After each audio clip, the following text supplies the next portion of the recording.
paz, irmãos, tudo bem? Meu nome é Thaís e hoje vamos estar lendo Marcos, capítulo 6, do 1 ao 3, que diz assim: Tendo saído dali, Jesus foi para a sua terra e os seus discípulos o acompanharam. Chegando o sábado, começou a ensinar na sinagoga e muitos, ouvindo-o, se maravilharam, dizendo: De onde lhe vem tudo isso? Que sabedoria é essa que lhe foi dada? E como se fazem tais maravilhas para suas mãos?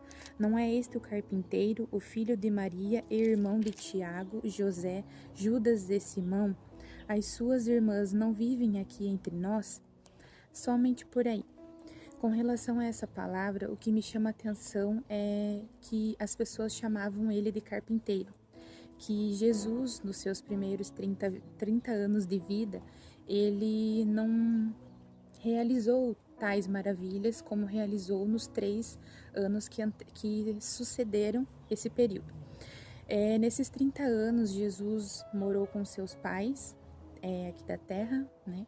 E daí ele trabalhou com o seu pai, e o trabalho que era de José, ele era carpinteiro. Então, consequentemente, naquela época e até hoje em dia, quando o pai tem determinada função ou trabalho, o filho geralmente segue os passos do pai, né? Ou da mãe.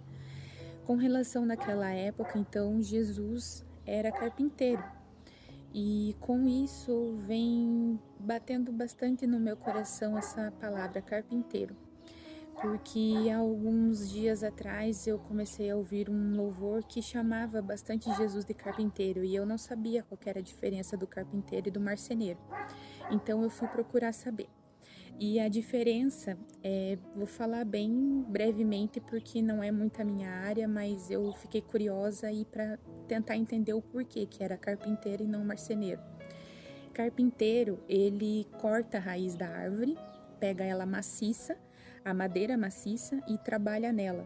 E através dessa madeira trabalhada, que daí o marceneiro entra em ação e realiza móveis, usa cola, como teve várias partes que eu li com relação à diferença entre as duas profissões, é que o carpinteiro não usa cola, ele apenas trata a madeira de como ele pegou natural ela e transforma ela em uma madeira limpa, lisa, para que assim os detalhes nela sejam realizados para realizar móveis, bancos e outras coisas derivadas da madeira. Então isso me chamou bastante atenção, por quê? Porque nós somos como madeira maciça antes de conhecer a Jesus. Por quê? Porque a gente, quando não conhece a palavra, temos raízes, a raiz nessa parte aqui é com relação ao mundo. A gente acaba vinculando a nossa vida a esse mundo, querendo muitas vezes fazer o que muitas outras pessoas fazem, achando que é normal. E temos raízes aqui, então a gente se torna acomodado. E Jesus não quer isso, Jesus não quer comodidade, ele quer transformação. E é por isso que essa palavra mexe muito comigo, e foi por isso que essa palavra carpinteiro mexeu muito comigo. Porque o carpinteiro, ele pega madeira natural, a maciça, e transforma ela, porque ela precisa passar por essa transformação até que determinado móvel depois seja construído. E nosso coração, nossa vida é assim. Se a gente não deixar que o Espírito Santo nos molde, nos trate e arranque as nossas raízes interiores que a gente acabou criando com pecado, com coisas terrenas mesmo, a gente acaba tendo raiz que não faz sentido para Jesus. Então eu me coloquei na situação de uma madeira maciça, que antes de conhecer a Jesus eu tinha raízes nessa terra, e depois que eu encontrei o verdadeiro amor de Deus, eu deixei com que ele cortasse as minhas raízes e pedi para ele transformar a minha vida. Então eu acredito que eu era uma madeira maciça antes de encontrar realmente com ele. E outra coisa que vem tocando bastante no meu coração também é com relação a uma cebola. Acredito que todos que estão assistindo esse devocional saibam o que é uma cebola. A cebola, esses dias que eu tô em casa e passando por esse momento difícil que todo mundo tá passando, tenho cozinhado mais, eu tenho preparado almoço, faço janta, e quando eu uso a cebola, algo tocou bem forte no meu coração. Porque eu não sei se vocês já perceberam, mas a cebola, quando ela começa a apodrecer, ela começa apodrecendo de dentro para fora. Ela começa naquele último rolinho lá dentro a ficar amarelinha e daí ela vai apodrecendo as demais camadas por fora. E isso me chama muita atenção. E daí, nesses últimos dias, como eu tenho usado bastante cebola para temperar os alimentos que eu tenho feito, eu percebi que ela tem várias camadas também, né?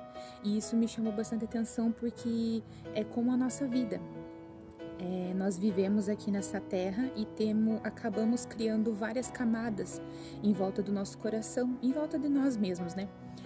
Às vezes a gente se enrola do pecado, a nossa camada do pecado, a gente tenta se livrar, mas não consegue, e com isso a gente começa a se sentir mal e muitas vezes choramos. E esse choro eu também lembrei quando eu estava picando a cebola. Quando você pica a cebola, você geralmente chora, porque a cebola, o ácido dela, ela procura alguma parte úmida para poder se localizar. No caso, ou quando você está com a boca fechada, ele vai para os olhos, porque nos olhos tem úmido. Então você começa a chorar devido àquela ardência que a cebola dá. E você chora. Então, o que me chamou também a atenção é que quando a gente sabe que a gente peca, a gente se arrepende depois e chora e leva aos pés da cruz. E depois que a gente se arrepende, tudo parece que fica mais doce, não é? E a cebola é a mesma coisa. Quando você frita ela, ou você deixa ela de molho por algum período, quando você vai comer ela depois, ela tá docinha. Então, do ácido, ela se transformou para um tempero teoricamente doce depois. E é muito louco isso, porque são coisas que passam no nosso dia a dia, são detalhes, são simples detalhes que a gente às vezes não presta atenção e Deus fala conosco até através de uma cebola. Então, o fato de eu usar bastante cebola foi mais depois disso, porque eu percebi que eu também posso me comparar a uma cebola, porque quando eu peco, eu me rodeio de camadas. E quando essas camadas começam a me fazer mal, a me prender, eu vou, levo aos pés da cruz o meu pecado e peço, Senhor, me perdoa. Eu sou humana, sou falha e errei. E com isso eu choro, chorando depois que eu sei que Deus me perdoou e eu me arrependi do meu verdadeiro coração. Então, Deus, eu acredito que Ele nos perdoa e através disso tudo fica mais doce. Então, eu também comparo, além da madeira, a nossa vida é comparada com uma cebola. Então, eu espero que essa palavra seja simples, mas que possa chegar até o teu coração e você possa perceber que Deus não fala também só por gente famosa. Não é só os melhores pastores que são famosos que podem levar alguma coisa de Deus para você. Você, no teu íntimo, você pode falar com Deus a qualquer momento, você não precisa de um intermediário, porque o véu rasgou e através disso, do véu ter se rasgado, podemos falar diretamente com o Pai, não precisamos de um intercessor. Então, que essa palavra possa chegar ao seu coração e que através dessa mínima cebolinha Deus possa transformar os seus pensamentos e que você tenha uma semana abençoada em nome de Jesus. Amém?